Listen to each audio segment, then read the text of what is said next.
Yan. Today's video ay gumawa tayo ng lalamove bracket para sa ating lalabag. Shout out po sa ating mga kalalamove riders dyan. So ayan, ito po yung ating 50 by 38 na lalabag na ilalagay natin sa ating motor na Rossi Surf 125. Ayan, so gumawa na lang tayo ng DIY dahil medyo mahal po bumili. So ang ginawa natin na dito ay angle bar. So nagputol ako ng dalawang 38 at saka dalawang 50. So tinabasan ko lang yan ng pa-B, sabay tinupi-tupi ko lang para mabuo ng rectangle. So hindi ko na binidyo ang paggawa, at ito na nga at nabuo na nga natin yung ating bracket. So mayroon po siyang dalawang tubo sa gitna na parang brace niya rin, saka may mas tubo pa na mas malaki yan para maging adjustable po siya. Saka may dalawang flat bar na binutasan natin para i-connect natin sa ating bracket po. Yan, dito sa ating U-box bracket, dyan natin itatap.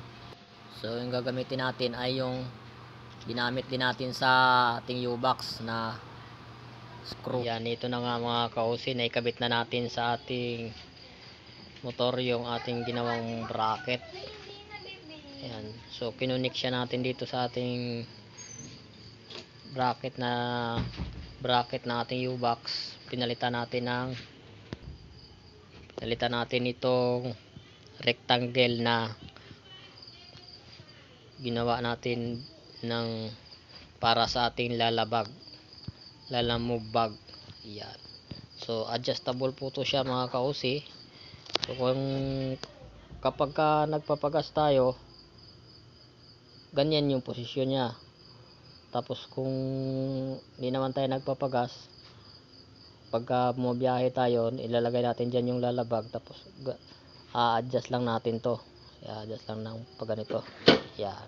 Yan. So para mas matibay yung ano niya, yung mas safe yung ating, yung kahit mabigat, may support pa siya dito kasi nakapatong siya dito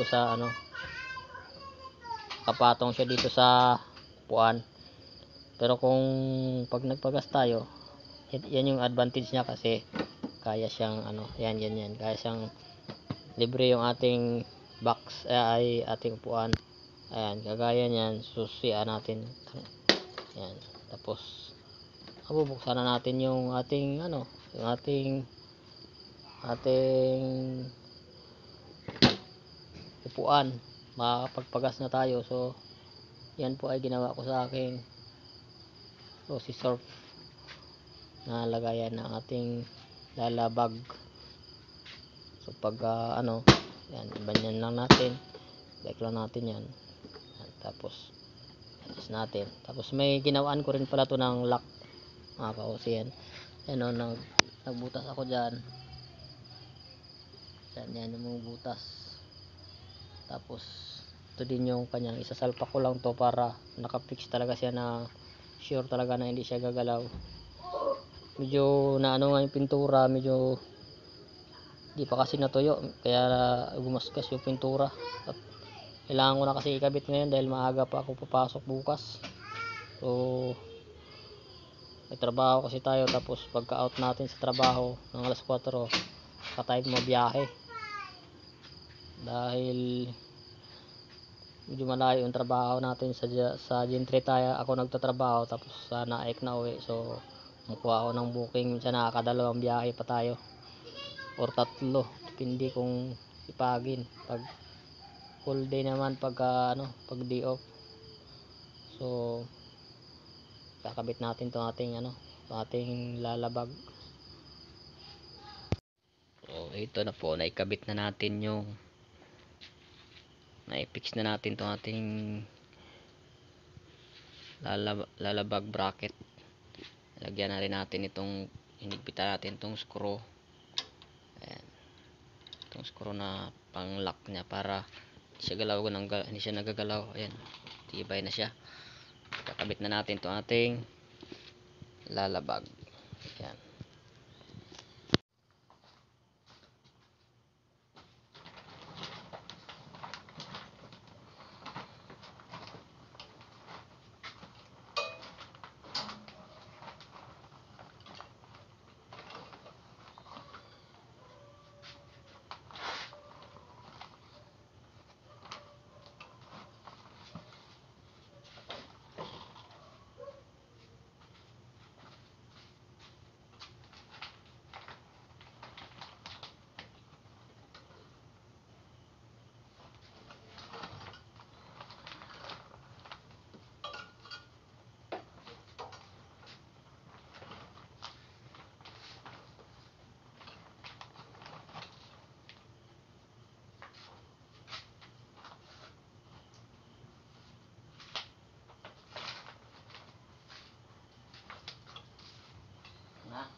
yan, okay na mga kausi. Fix na natin yung ating lalabag. Yan yung magiging itsura nya. Yan, tibay nito kahit pag-alugin pa natin, no? Hindi siya naalog naman, pero talaga hindi siya gumagalaw sa kanyang kinauupuan. Tibay yung kanyang kapit kasi pinix natin. Ang itsura sa baba, ayan, nakalak yung itong mga niya. Ayan. Ito may sobra pang isa tinali ko na lang para walang nakalaylay. Tapos ito pinagtatali-tali ko na lang din yung mga sobra nya. Alak na yan sila lahat. Ayan. At nung mga clip nya, naka-lock siya dito sa gilid ng angle bar, sa ating angle bar na ginawang bracket. Ayan. So ito yung kanyang yung hanggang dito lang siya, maluwag pa kasi pa yung dalawang tao kung sakali na may angkas sa'yo kahit may lalabag ka. Try nating i-adjust. So ayan mga kausi, na-adjust natin. Hindi ko na rin na-videohan dahil walang maghawak ng camera. Pagka ako dito, nung nilogan ko lang yung screw dyan, tapos ito, adjust na natin siya. Tapos maluwag na, kaya nang buksan dito, kaya nang buksan ng upuan. Pagas na tayo. Tapos pagka naman, itutulak lang yan para bumalik sa dati niyang posisyon.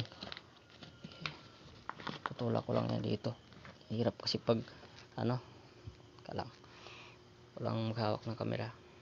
Yan, ibalik na natin sa dati niyang posisyon. So yun lang po mga kausi. Thank you for watching.